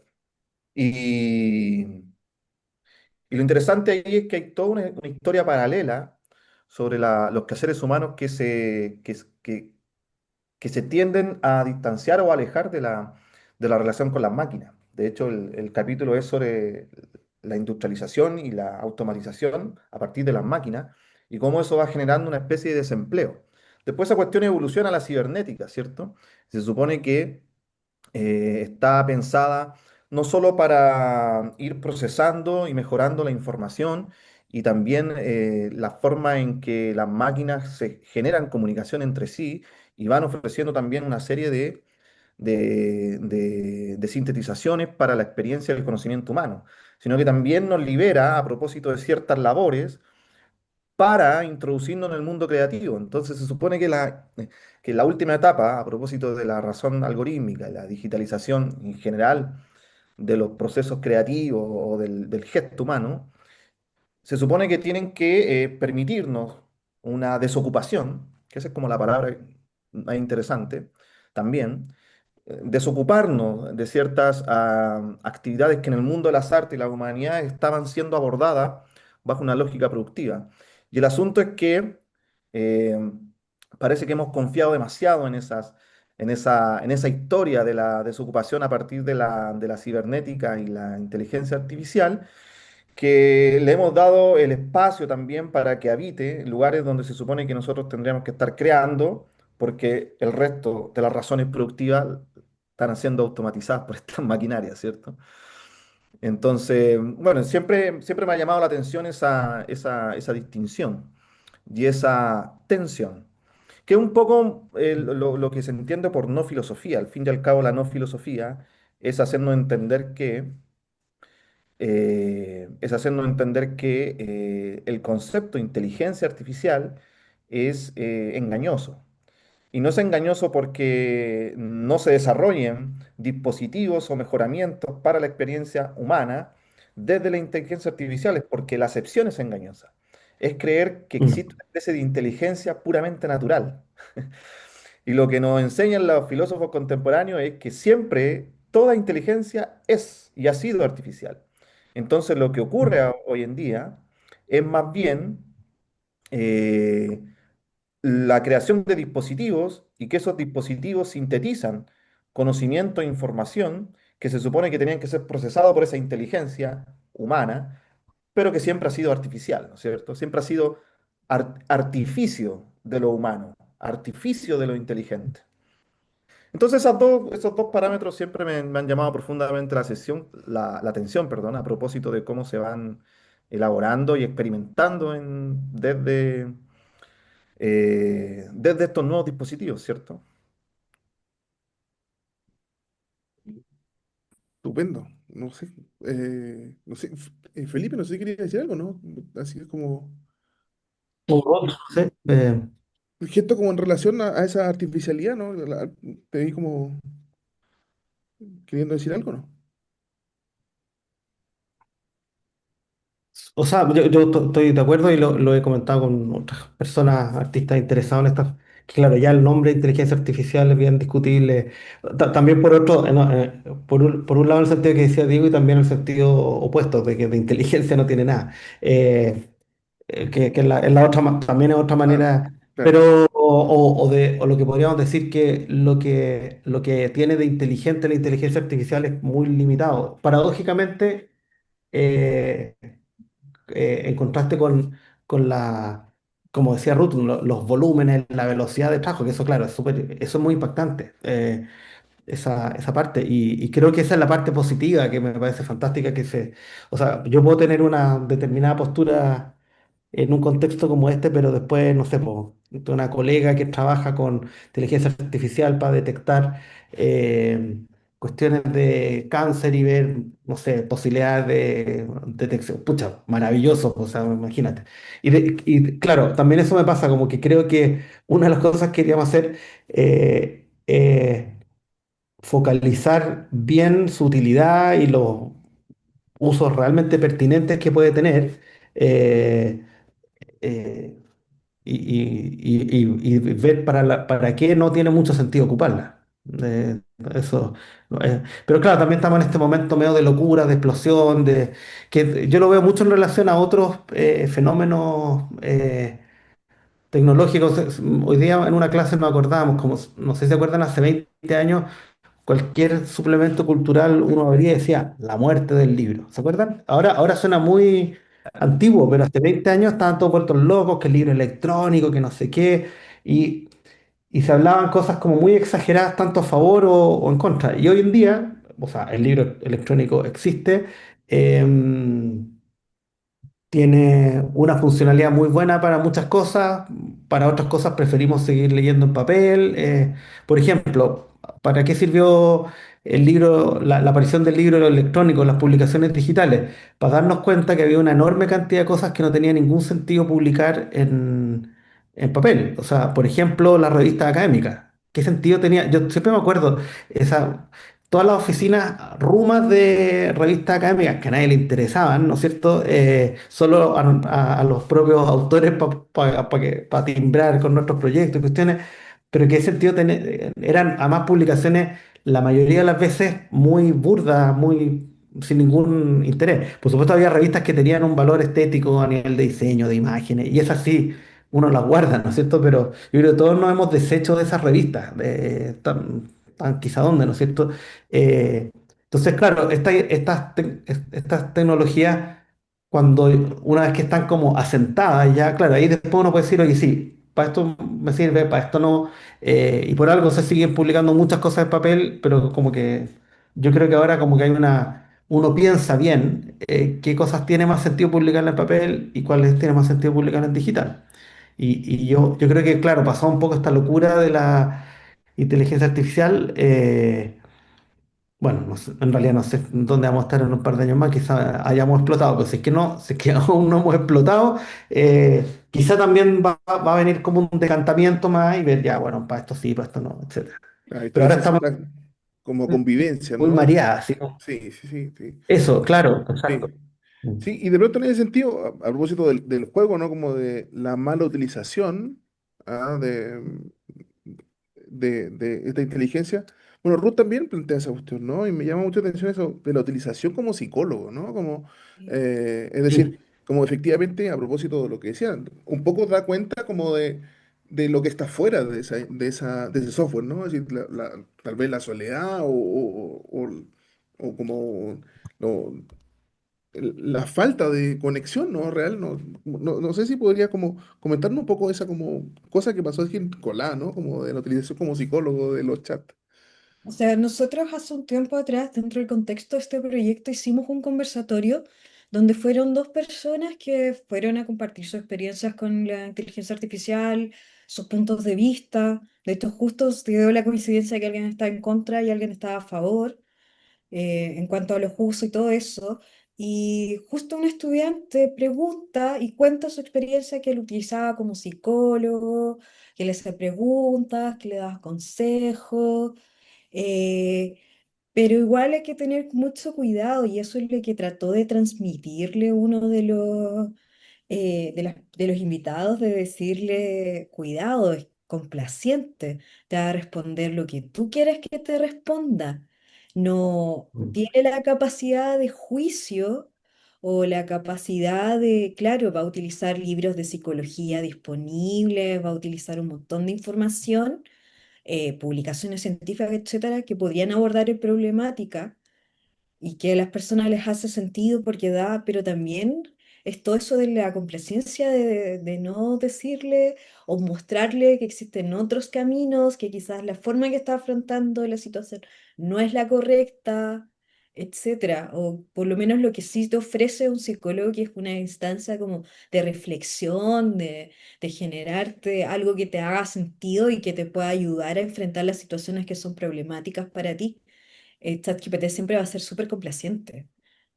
Te va a decir, no, si tú estás bien, porque siempre cuando tú le pones, por ejemplo, un texto para que te lo corrija, te dice, perfecto, está muy bien hilado, sin embargo, te puedo ayudar. Pero siempre te comienza con eso, este texto está muy bueno, o está perfectamente desarrollado. Entonces es complaciente y eso es uno de los grandes problemas y también pasa eso, que las personas jóvenes, igual ciertas desconfianzas acerca de los adultos, de las experiencias que puedan aportarles, de conversar con otras personas, la soledad, la dependencia de la tecnología en muchos sentidos también. Y la falta igual de un discernimiento acerca de estos usos o de las capacidades y limitaciones que puedan tener. Sí, sí, a mí me llamó mucho la atención algo de tu presentación referido a un énfasis que diste varias veces, que al final da cuenta de la utilización, la capacidad y toda la cosa de ciertas inequidades que son reales, ¿no? Es decir, que hay inequidades de base que, o sea, pareciera, me llamó mucha atención eso que dijiste como, suponemos que son nativos digitales, pero que esas inequidades de todas maneras se manifiestan, ¿no? Es decir, como tienen acceso, pero no saben utilizarlo o no dan efectivamente como el uso que las aplicaciones o los software permiten, ¿no? Ujú. Sí, así como, En la pandemia de esto se mostró mucho. Nosotros como trabajamos en una universidad y atendemos bastantes necesidades, ahí se descubrió, por ejemplo, que un gran porcentaje de estudiantes no tenía computador en su casa, no tenía acceso a Internet. Entonces las universidades, pues, particularmente, generaron estrategias de prestarles computadores a estos estudiantes, de entregarles paquetes de datos, etcétera. Entonces, igual es complejo el acceso, o sea, nosotros lo veíamos, que yo juntaba la experiencia también con trabajo social que pudimos, que habían estudiantes, personas ya mayores, de 60 años, incluso más años todavía, que igual había una brecha que había que ir ayudándoles a poder cerrarla en ese sentido. Entonces, igual es importante ver cómo, y para mí es como una herramienta, finalmente la posición es de verla como una herramienta y no como un todo o algo absoluto, que finalmente es lo que te lleva a no sé, que hace un tiempo atrás había una publicación de un músico urbano que también incentivó, que dijo que desde que había empezado a hablar con ChatGPT dejó la terapia psicológica. Qué susto. Sí, claro, ¿no? Mm. Sí. Em, Bueno, ahí no puedo dejar de, de recordar una metáfora en ese caso, que es la película Her, ¿cierto? De ah, Spike Jonze, donde, donde un escritor de cartas, ¿no es cierto? De cartas de amor, que es lo más irónico, se enamora de su inteligencia artificial, ¿no es cierto? De su sistema operativo. Un poco lo mismo, ¿no es cierto? Le contaba las cosas, mantenía relaciones sexuales con el sistema operativo, o sea, lo hizo parte de su vida, ¿no? Mm. em, estoy revisando mis apuntes de tu presentación, Diego, eh, y vuelvo en ese sentido al asunto de la piel, ¿no? Y a propósito, en ese sentido, como de lo que decías de la desocupación, y todo lo que hemos trabajado hace un ratito en relación a la inteligencia, ¿no? ¿Cómo aparece esa piel, ¿no? ¿Cómo nos relacionamos con el mundo? Desde esa negatividad, ¿no? Como de esa no filosofía y de qué manera aparece este trabajo de acompañamiento afectivo, en torno a... Bueno, ahí ahí hay dos cosas. Bueno, primero que todo, lo de no filosofía, no estética, nos remite a todo lo que, no sé, por ejemplo, Adorno en la dialéctica negativa ya no ha anunciado, ¿no es cierto? Tratar de entender que un pensamiento de lo negativo es siempre un pensamiento que eh, trata de recuperar lo real del concepto, ¿no es cierto? Es decir, en la dimensión, eh, en la fabricación del concepto, o la manera en cómo uno representa la realidad, tiene que estar, ¿no es cierto?, contagiado y tiene que estar, eh, tiene que poseer la huella de lo real, ¿cierto? Entonces, claro, la no estética lo que pretende en ese caso es parafrasear la no filosofía en la medida en que trata de comprender que lo que no aparece, o todas estas nuevas filosofías del realismo especulativo que tratan lo oscuro de una manera. De hecho, hay un texto de Nick Land que se llama La Ilustración Oscura, y es a propósito de eso, ¿no es cierto? Del trasfondo aniquilante de la modernidad. Nosotros desde el Mm. pensamiento, entre paréntesis, desde el pensamiento decolonial, podemos advertir esa cuestión también, ¿no? Eh, que los europeos, los norteamericanos se hayan dado cuenta de esta cuestión en otra época es distinto, pero no sé, no sé, desde Quijano en adelante, nosotros sabemos que la modernidad y el capitalismo es oscuro y es una historia de horror y de aniquilación. Pero lo que trato de entender ahí también es que lo que ha organizado las formas de entender el mundo, la realidad, se basan en una política de la luz, se basan en una cierta manera de iluminar aspectos de la sociedad, aspectos de lo social, y que el arte no estaba ajeno a esa cuestión.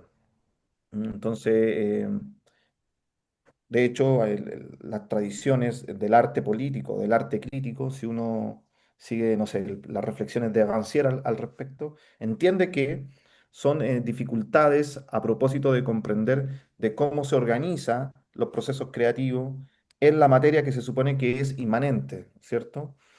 Entonces, ¿qué ocurre con el espectador? ¿Qué ocurre con las imaginaciones? ¿Qué ocurre con esas, no sé, con las películas interiores, le llamaba Ruiz, ¿no es cierto? que no tienen nada que ver con el film o con lo que uno está observando, o que si tienen que ver de alguna manera es a propósito de cómo uno proyecta ciertos deseos, ciertas pasiones, cierto primitivismo también, ¿no? Entonces, de repente nos encontramos en un escenario global donde la sofisticación técnica y las relaciones instrumentales, la cosmotécnica que se le llama hoy en día, nos no nos exige necesariamente una ética, sino que una etología es en ese caso, es decir, una relación o una redefinición de la especie a propósito de las relaciones con estas sofisticaciones tecnológicas.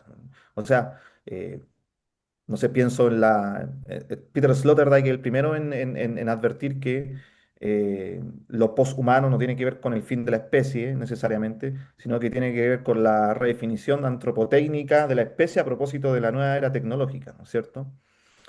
Entonces, claramente ya estamos dejando de ser ese humano que era epistolar, que trataba con el papel, que escribía cartas, que le gusta el manuscrito y así sucesivamente. Y que en cierta manera la lógica cultural del capitalismo ha sabido rendir, no sé, a través de la nostalgia, a través del kitsch, a través del fetiche y así sucesivamente. La crítica de Jameson al capitalismo cultural es eso, para dar paso a esta cuestión tecnológica. Entonces, yo creo que la piel de las cosas es más bien entender los vínculos entre los seres humanos y los entornos, no necesariamente con la naturaleza, sino que con los entornos que también son digitales, tal como lo decía Ruth. Hay que asumir que nosotros estamos en un enjambre de paisajes digitales, de existencia de objetos digitales y que eso nos llama la atención a propósito de que la piel ya no es una cuestión melancólica sobre el cuerpo humano, no es una cuestión melancólica, una nostalgia sobre el humano, sino que es más bien la manera en que nos hemos relacionado en toda la historia de la técnica. ¿Mm? Entonces, más que resignarse a la convivencia en un entramado digital, yo creo que lo que tiene que ver es asumir modos de existencias que no tienen nada que ver con las categorías epistemológicas que ha desarrollado la humanidad, ¿no es cierto?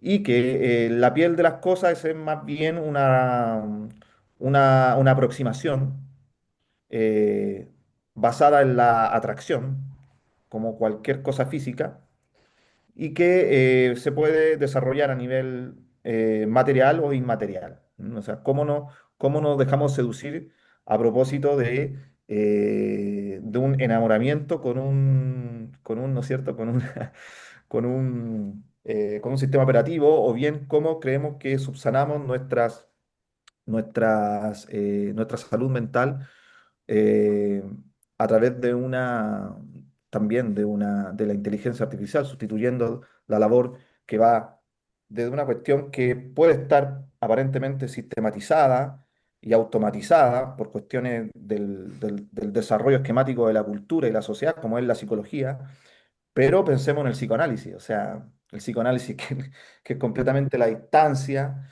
o es completamente la contraparte del tratamiento de la psiquis a partir de una inteligencia artificial. Porque el psicoanálisis parte de los tratamientos que se hacen a través de la palabra y la observación. Bueno, eso. No, muchas gracias.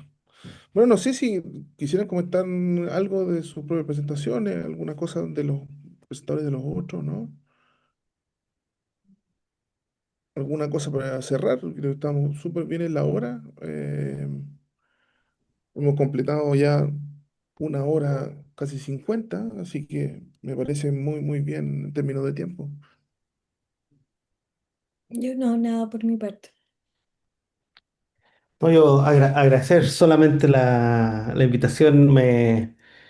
Creo que lo que mostramos hoy también refleja, aparte de con nuestros intereses, pero también la diversidad de maneras de trabajar, de reflexionar, de crear que estamos desarrollando en distintas perspectivas, en distintas disciplinas. Y eso creo que es bien importante que se conozca del trabajo que se hace en nuestros distintos espacios de trabajo, ¿no es cierto? Que a veces una reflexión puede dar pie más en el ámbito filosófico, en el ámbito aplicado, en el ámbito artístico, y es muy bueno que se mezclen y se combinen esas perspectivas. Así que agradezco mucho por la organización y la preocupación por mostrar esa diversidad también, que creo que es bien importante. A pesar de que hoy día éramos todos santiaguinos, pero... Bueno, yo no soy de Santiago en todo caso. Ah, muy bien, muy bien. Pero está en Santiago, ¿no? Sí, Ah, eso- Ah, ya, muy soy de bien, Santiago. muy bien. muy bien. Bueno, yo también quiero agradecerles la oportunidad de poder compartir con todos los presentes, poder dar un poco a conocer lo que está haciendo en este momento y además también fomentar como este diálogo que la verdad encuentro que es un muy buen espacio. En cierto momento me sentí un poco nerviosa porque debo reconocer que los enfoques que estaban Felipe y Diego eran completamente distintos a lo que yo tenía preparado, pero creo que igual se logró generar como una conversación y visualizar como todo esto que tiene que ver con la inteligencia, la creatividad, etcétera, desde distintos puntos de vista. Estupendo. Sí, yo también quiero agradecerle a todas y todos que, quienes me invitaron a, a participar de esta sesión, ¿cierto? Especialmente a Pablo. Agradecerle a Felipe por su presentación, a Ruth por sus comentarios, por sus intervenciones. Y, y bueno, no, así como una reflexión final es básicamente tratar de comprender que en términos también históricos, uno no puede estar obviando o desarrollando procesos creativos desde, em, desde una especie de nostalgia de la creación humana, ¿cierto? Uno tiene que ir, no sé si la palabra es adaptando, pero podríamos mejor decir sincronizando, ¿cierto? Las experiencias de inteligencias que se resuelven por sí solas, como las automatizaciones y las cuestiones más intuitivas de lo humano, ¿cierto? Y por eso también agradecer la oportunidad de reflexionar sobre esos puntos de tensión que ocurren a propósito de la creación, de la autoría, ¿cierto? Que se ponen en conflicto producto de estas innovaciones y de las instrumentalizaciones, ¿cierto? Em, Especialmente cuando son lugares donde la creatividad y la autoría tienen un sistema de valor distinto, ¿no es cierto? El sistema de valores de la creatividad, de la firma y de la autoría en el arte no es la misma que en proyectos colectivos, no sé, de ingeniería civil industrial o ingeniería civil económica, ¿cierto? Son, por dar algunos ejemplos eh, donde prevalece lo colectivo. Creo que también es dar ese paso a pensar la lógica de la red, permite entender que en humanidades el pensamiento compartido o el pensamiento colectivo es, por decirlo así, el gran desafío que tiene la resignificación de lo humano y lo poshumano, ¿cierto? Así que les agradezco mucho la invitación y espero, obviamente, seguir participando. No, muchísimas gracias a todos. Bueno, en relación a lo que decía Ruth, ¿no? Una de las cosas que a mí más me han llamado la atención y que encuentro muy enriquecedor de este tipo de iniciativas, ¿cierto? Es que desde las distintas disciplinas aparecen distintos lenguajes, distintas formas como de poder pensar y presentar, ¿no? Es decir, y eso me parece muy bonito que conviva. ¿Ah? Es decir, de pronto cuando nos encerramos como en las disciplinas, hablamos todos de la misma manera, ¿ah? O leemos, o presentamos, ¿ah? Lo hacemos de la misma forma, ¿ah? Y pareciera que esa cuestión se invisibiliza y se hace presente cuando uno se convive con otros tipos de conocimiento, ¿no? Así que, de verdad, muchísimas gracias por haber aceptado y por sus presentaciones que me parecieron del todo interesantes. ¿Ah? Así que, bueno, te va a quedar alojado en la página de la cátedra, así que esperamos que tengamos muchas visualizaciones y que terminemos todos siendo celebridades, ¿no? Así que, muy bien con eso. Bacán. Oye, un abrazo grande. ¿Ah? Gracias. Que, Que No, estés gracias. súper bien. Gracias. Muchas Chao. gracias, que les vaya bien Chao, nuestro Eduardo. Chao, chao.